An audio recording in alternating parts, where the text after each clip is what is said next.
Are you tired of sifting through endless resumes looking for the perfect candidate to fill a leadership opening? Skift Executive Search can help. We have an insider view of the travel industry and can leverage both our expertise and connections to find your next rockstar hire. To learn more, visit skift.com/exec-search or email us at execsearch@skift.com.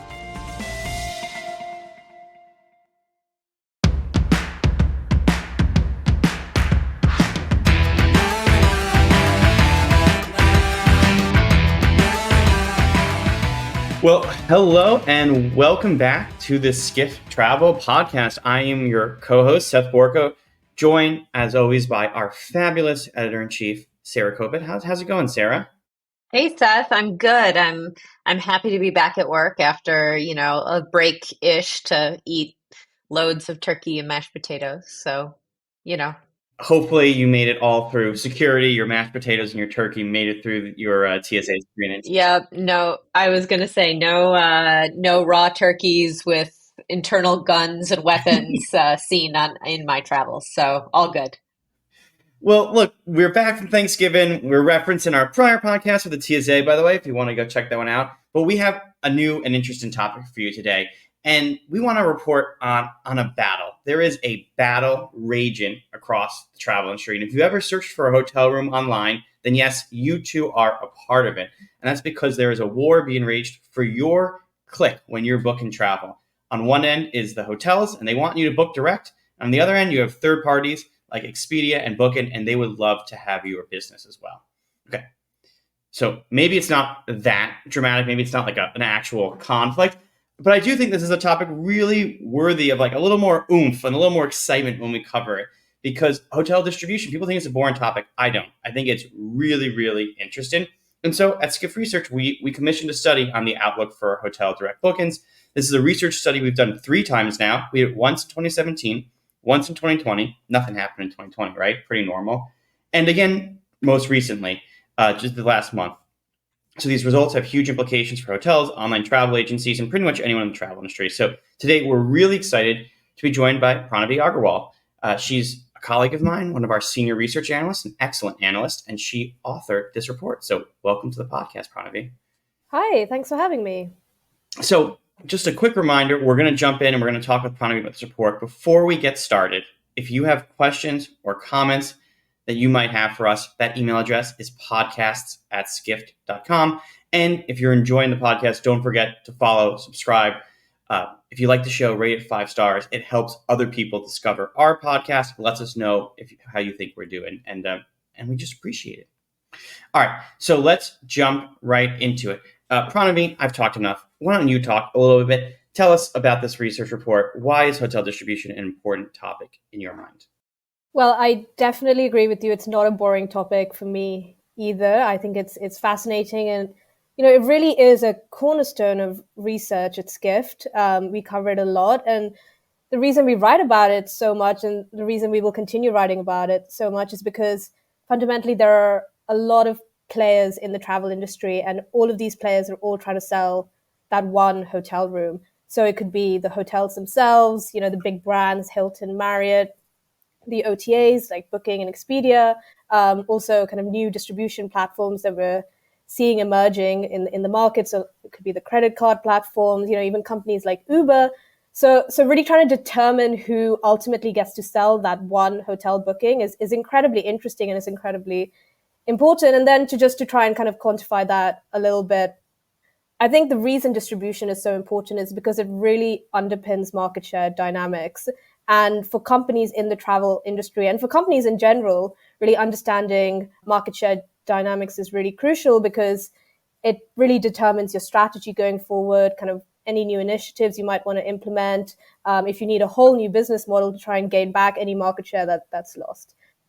At a really high level, what did the report show? What did you find? Did you find there was more direct booking, indirect, a split? And has that changed since the first time our research folks at Skift did this study? Yeah, so it has changed, but I think quite similar to what we've seen in other trends. We've seen a kind of normalization back to pre-COVID trends. So just to kind of very quickly walk through the numbers. So what we saw is that pre-COVID, so in 2019, that direct versus indirect split was kind of 43% direct, 55% indirect. So it was leaning more towards indirect. And then in COVID in kind of 2020, we saw kind of a flip. So there was a pretty noticeable shift back to direct. So that split was kind of 50% direct. And then today it's kind of normalized a little bit, kind of back down to 44% direct and then 53% indirect. Why do you think that happened during COVID? I have an idea, but I'm curious what the experts say on this. Yeah, I mean, I think as a consumer, most people can answer that really, and it's because it was a very uncertain environment, and I needed to just call the hotel up to ask them, what are your COVID restrictions? Are you even open? Are you taking bookings? Do I need a vaccine? Is your airport open? And that kind of information was very difficult to find on the OTA website. You had to kind of call the hotel directly. And I mean, we can talk a little bit about this on the podcast, but I think that kind of breakdown in service that we saw during the pandemic has actually been really crucial in the kind of trends we're seeing in direct versus indirect now. And maybe I'll just talk a little bit about the kind of nuances of the data that we're seeing as well, because there are nuances between direct and indirect that I think we need to consider. So, well, yeah, I was going to say there's it's just interesting that we use these terms direct and indirect, but there's so much more to it. Like you even said earlier, a tour operator is technically an indirect booking. That's very, very different from a corporate travel agent, very, very different from an online travel agent.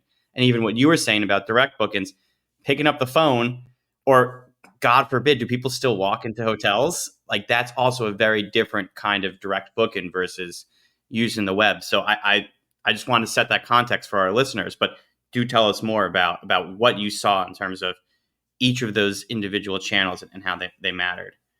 Yeah, so kind of three headline trends that we saw. So the first, which is maybe one that got a lot of attention on social media, and was that we saw that the OTAs have lost a fair bit of share since 2019. So they had kind of 32% share of the distribution mix in 2019, and that's dropped down to 25%. And the OTAs, that's the biggest share loss that we've seen for any of the different distributors. And instead of the OTAs, what we're seeing is that other indirect channels like the wholesalers have actually gained a little bit of share in kind of corporate travel agents. So there's a little bit of a shift happening between the indirect channel as well. And then kind of on the more direct side, what we're seeing quite interestingly is that we're seeing group bookings have gained a fair bit of share, especially kind of those offline group bookings. So, it would be for maybe for weddings or sports events or kind of conferences. And I think it's really because that kind of battle for that leisure guest will always be very competitive, and it's even gotten more competitive whilst these group bookings can be really lucrative kind of source of revenue for the hotel brands. And I think that's also why we saw these wholesalers also gain a bit of share, because people are really leaning towards these group bookings rather than trying to capture that kind of incremental leisure guest. So I want to dig into that a little bit more. I mean, I think presumably this is a safe space for travel nerds, right? This podcast is. And I think even... I think so, Seth. I think it's very safe to assume that. But I think, yeah, let's hope. I think even among travel nerds, though, some of the wholesalers, like the global distribution systems and the bed banks, even those can get pretty nerdy for the travel nerds. What do you think? It's interesting that the research saw a little bit of a shift towards those wholesalers and away from OTAs. Maybe you can ask you the similar question what Sarah was asking. Why do you think that shift happened? I mean, do we think that this is it just a blip in the data, or do you think there's something happening there? I think it comes down to the kind of group bookings, because you can correct me if I'm wrong, but I think wholesalers can charge as much commission as the OTAs potentially for these hotels. So why would you see more wholesale bookings come in? And I think it's because these wholesalers, they tend to specialize in these kind of high volume B2B bookings rather than individual leisure guests.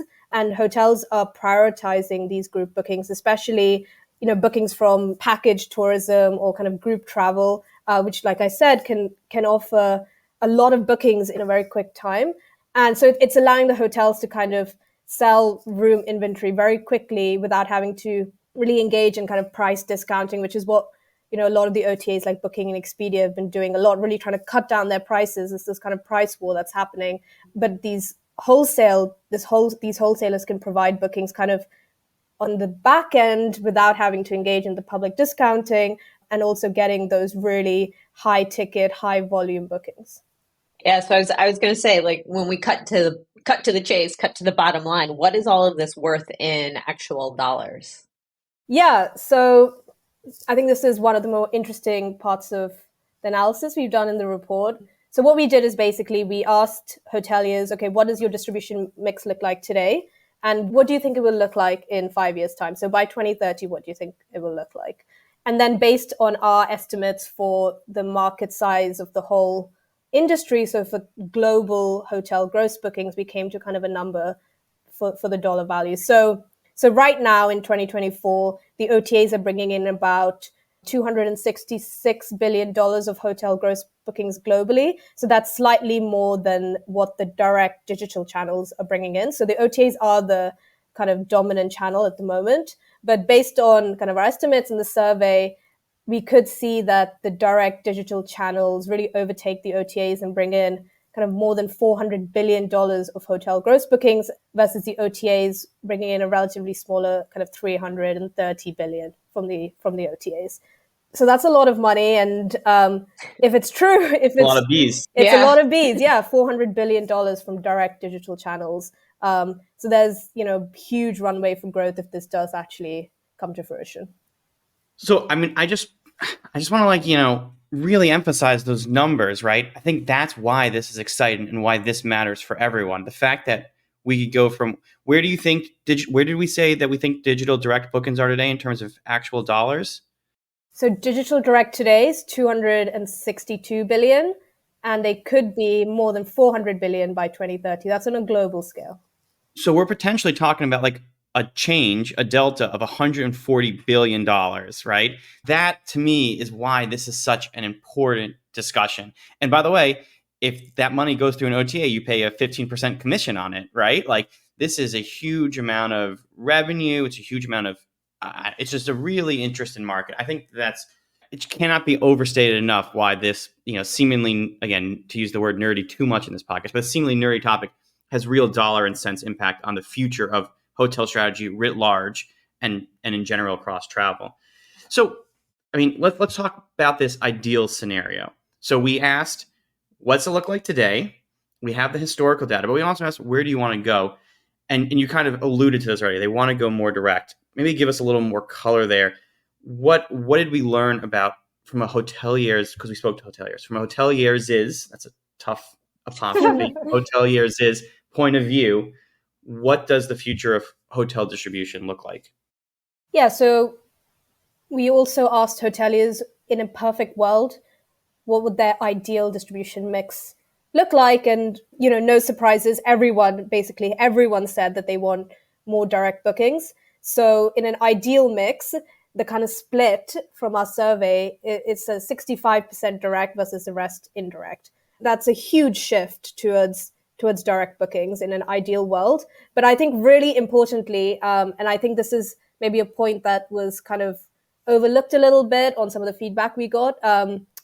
We never said, and we never predict, and the hoteliers as well never predict that indirect channels will fall to zero. So even though they want direct bookings, indirect channels, especially the OTAs, will always be a very prominent part of the distribution landscape. And the OTAs will, in fact, remain the biggest part of that indirect part of it as well. So in an ideal world, we want more direct bookings, but indirect will never come down to zero and OTAs will never come down to zero. Yeah, so that's the core of the research of this report. But the report stirred up kind of a lot of discussion online. And we are going to get back to that controversy after our break.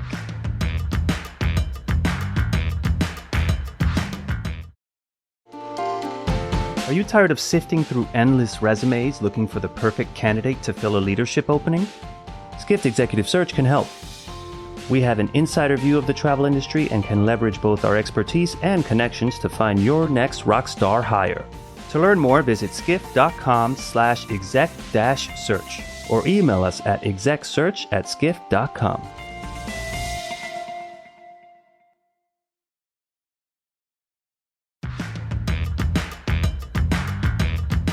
And we're back. And as promised, we will react to the reaction. You didn't realize this was a drama podcast, but it actually has a little bit of a drama flair to it, because when we posted this report online, it got quite a bit of reaction, right, Sarah? Did you see any of those posts? I did. Why don't you go through and tell our listeners what some of the juiciest ones were? Well, I think we just, I mean, from my perspective, and you can jump in, Pranavi, I mean, we saw a lot of people online kind of dismissing the possibility that direct could ever overtake indirect. And they really hammered on that ideal distribution where hotel said, we really want to be 2/3 direct. And people were just, I mean, I thought very extreme reaction in some cases, very dismissive of that possibility. What do you make of that, Pranavi? Yeah, I think the reaction was pretty much as expected. I expected that it would be pretty polarizing and harsh, and to the point. But the reality is that kind of battle between direct versus OTAs, it is the most important question in our industry, and the answer is not straightforward at all. So the reaction is completely as expected, and it actually ties to one of the questions we asked in our survey as well. So we asked hoteliers to write down some trends that they expect that could happen over the next 5-10 years. And, there was a real mix of answers. Some of the answers were, quote, I expect more direct bookings. That's a literal quote. And some were, quote, more OTA bookings. So, I mean, it's exactly like what we saw on LinkedIn, or kind of the feedback we got. Yeah. Some others said, oh, look, we might see some more social media. We might see the rise of AI. So in fact, I think the answers are getting more complicated. The landscape's getting more fragmented. So maybe in the future, when we do an update of this report, we'll see even more polarizing answers, because the answer is not straightforward, and it's becoming even less straightforward as we go on. So here's a very straightforward question for you both. What do you guys do in your real life? Do you book direct, or do you use an OTA? So I can take that. I think I do something that maybe we should write a report about this, but I think it's a trend we're seeing a lot of people do, is that I use the OTAs to find my hotel, and then I will book directly, and I'll try and call up and book directly. And really, COVID was a real turning point in me doing this, because I remember, like, I just called up a hotel once. It was kind of just before the second lockdown, and said, oh, I want to come. And they gave me this huge discount, which was not available online, which wasn't even available on their direct site. And that's really changed my kind of behavior towards how I book things. Interesting. I never considered calling them on the phone. I try to call as few people as humanly possible. I never considered calling might get me a discount. Seth, what do you do? I'm going to give an answer that almost seems it's almost scripted for this podcast, but I'll tell you that it is an honest answer, is that if it's a brand where I have points, or a credit card where I can transfer points, I will book direct for the loyalty points. And for pretty much anything else, I will book through an online travel agency. I have one. I won't say it to bias myself for our readers. I have one OTA that I'm a big fan of, that I book a lot with. But for the Marriotts, the Hyatts, the Hiltons of the world, Yeah, you tend to book those direct. What do you do, Sarah? I do exactly the same thing as Pranavi without the phone call. Just no anything but a phone call, please. Yeah. So if anyone ever hears from me on the phone, you're a very special person. I will say that. But yeah, no, I use the OTAs as a research portal, and I have my favorites as well, because a lot of their like UX and just their, I don't know, user interface, I guess. Yeah, UX is better than others. But then I always book direct for not for the price reason. It's just, if you ever have to change anything, or like you need, like, I don't know, you need something, basically. You're late, you have to change a day. It's much easier to deal with them directly. But you know what I've done recently? Yeah. Can I just say one? Because it ties to an earlier point about these more subtler wholesalers. I took a recent trip and I booked through the Chase Travel Portal, and I really enjoyed it. Oh, yeah. And that Chase Travel Portal is probably one of these B2B wholesalers on the back end. So there you have all of these examples of direct bookings, of OTA bookings, of OTA clicking off to direct, as well as, potential wholesale use case. Yeah. So now that we've got, Seth using an OTA all the time, or most of the time, do you think it's possible, Pranavi, that direct bookings can ever really overtake I mean, Seth's doing it, so I don't know. Is there a future for direct bookings? Yeah, I mean, it's not a given. Yeah. Like I said, just a few minutes ago, it's an answer that's getting increasingly complicated. But I am in camp direct bookings. I think that there are trends that indicate that direct could win over indirect, and maybe just to kind of talk through a few of them. So, I think firstly, what we're seeing is that the technology behind hotel websites and hotel direct has really gotten a lot better than it was, say, kind of post 2008, post the GFC, this is really when the OTAs came in and they really out teched these hotel websites and gained a lot of share. But what we're seeing is that tech has gotten a lot better, and it's really democratized a lot more over the whole industry. And these kind of hotel direct kind of websites are really clawing back that market share. So is that brands? Like Seth was talking about, these are the big boys and girls who really have been able to invest in their tech stack. Yeah, the Hilton and the Marriott for sure, but also the independent hotel in some way, because especially with the dawn of AI, this tech has become cheaper and more efficient and easier to implement. So we're really seeing that tech is being implemented across the scale in a very efficient way, and it's not just the OTAs who have that tech to their advantage. I guess the second part, and this is something we've written a lot about at Skift Research, is really the role of Google in aiding their direct hotel. And Google really wasn't around back in 2008, 2009. And, we've seen a lot about Google trying to aid that shift to direct, aid those direct bookings, aid those kind of smaller hotels. And then kind of more structurally, and this kind of ties back to what Seth was saying about loyalty and about Chase and why you might book one hotel over the other because you have loyalty. But I think one thing we're seeing is that increasingly consumers, they value value for money. It's not just low prices anymore, but they also really value service and personalization and those kind of curated experiences, way more than kind of back to pre-COVID. And I really think that the hotel brands in particular can really capitalize on this really through their loyalty programs. And to kind of talk a little bit about loyalty, I guess, we could talk about this for a whole nother podcast. And I think it's quite a scary word to talk about at the moment as well. And I feel like the state of loyalty programs is in this kind of weird kind of purgatory. Lots of consumers are signing up to loyalty programs, not because they're necessarily loyal, but because, like Seth, he's trying to get those loyalty points. He's trying to kind of gamify the system, quote unquote, try and get as many rewards. But I think today, if hotels really leaned into their loyalty program, they really kind of offered those unique experiences, exclusive tickets to the Eras tour, going beyond just offering discounts on room nights, which is really what the OTAs do. I think there's this huge opportunity for hotels to really kind of boost what at the moment is just ancillary revenue. It doesn't have to be just ancillary revenue. They can really kind of capitalize on their F&B offering, their lobbies, these kind of rooftop bars that they have, offer potentially a private membership club, and that all is dependent on having direct loyal customers, which is something that the third parties, this indirect channels, the OTAs could never do. So really we could be on a precipice of change. Yeah. Let me ask you this. So what I heard a lot of amazing stuff there. And by the way, if you're interested in many of this, if you're interested in a lot of this, we have reports on a lot of it, right? But subtle plug, not so subtle plug there. But I heard you say technology. I heard you say loyalty, and I heard you say Google. You said Google. Yeah. Google, duh. And Pranavi has the best Google report in the entire industry, so check that out.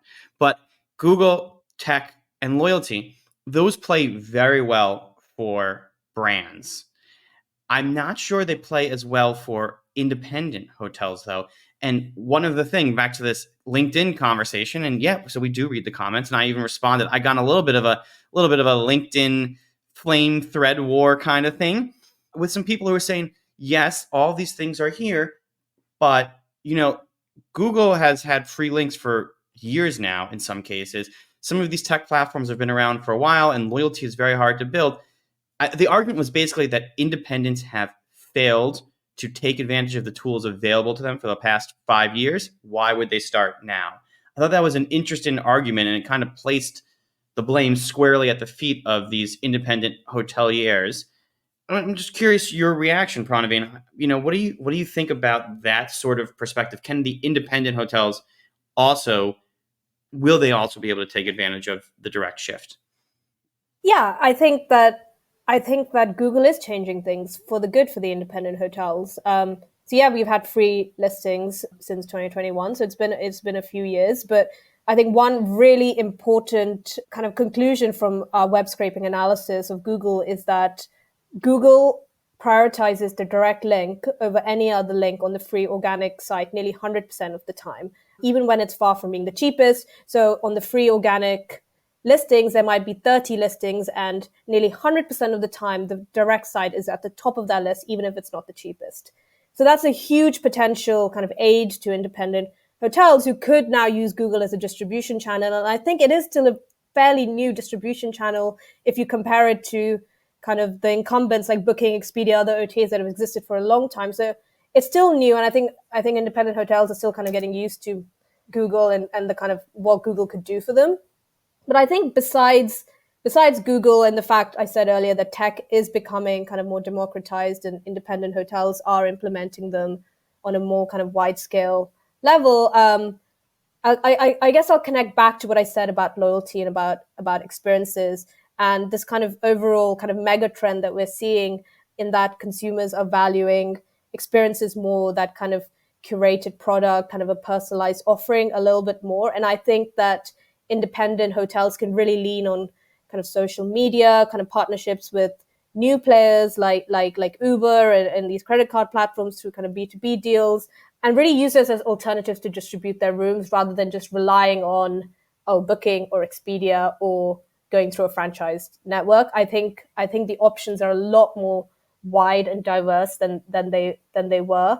And I think fundamentally the way that consumers are searching for travel and booking travel is radically changing, and it's really fragmenting. And I think consumers want more unique experiences. They want to stay in more kind of boutique hotels, and I think independent hotels could really lean on that. And there's a long way to go for what social media could potentially do in the space here. So are OTAs dead? So is that is so what should readers take away from all of this? Should we put a fork in it? No, OTAs aren't dead. Like I said, in an ideal world, even the hoteliers, the hotel owners themselves said, no, OTAs aren't dead. They're here to stay, even in a perfect world. And I guess fundamentally, these kind of big OTAs that have gained so much share, they're so powerful. They will never die. I don't think you can expect kind of any big player in travel to really simply kind of relent market share without giving up a fight. And especially in this world we're in, especially in this super fragmented landscape, I think both the direct hotels and the OTAs, they're constantly innovating, they're constantly launching kind of new products and going into new ventures to try and stay in the game and gain market share, not just maintain market share. I will say this in the defense of the OTAs, play a little bit of devil's advocate here. I think there's not devil's advocate because we said they're not going away, but there is a big opportunity for them to also play as well, as we even said on this podcast, as discovery platforms. I also think there's a big difference between the consultant who travels to the same hotel every day in, day out, week in, week out for years. They know the brand, they know the hotels, they know the airport, they know everything. And someone who's traveling abroad for the first time in a foreign language to a new country who doesn't know, I think there's a huge gap to overcome in some of these travels where the OTAs play a huge role. And I was, booking a trip to Japan. It's very hard to deal with Japanese hotels because Japanese hoteliers, turns out they speak Japanese. Who knew? I think that there is definitely a role there. And I want to stay in independent boutique hotels. And I had to rely on a third party, whether it was a tour operator or an online travel agency, to help me find the fun, interesting, unique, curated, independent hotels that I wanted to stay at, where I didn't speak the language and I didn't know the country and I didn't know the product offering. So I think they're far from dead. Yeah. More than once, in the recent months, I've gone onto Google and typed in Google Hotels just to see if like that product, kind of like Google Flights, exists. Not yet. Will it? Google Hotels? Yeah. It exists a little bit. It's not No, it quite doesn't. like flights. Yeah. you can't, it's not there. It's not, I mean, yeah, not in the way that, I love Google Flights. But yeah, I always wish that was there for me for hotels. Yeah, I find it harder to use. I mean, I find the Google Hotels stuff a lot harder to use than Expedia or Booking, and Yeah. as opposed to in flights world where my default end all be all, I start and end every search for a flight with Google Flights. And I'm sorry, Exactly. Southwest Airlines, if you're not on there, I'm not flying you. No, it's definitely true.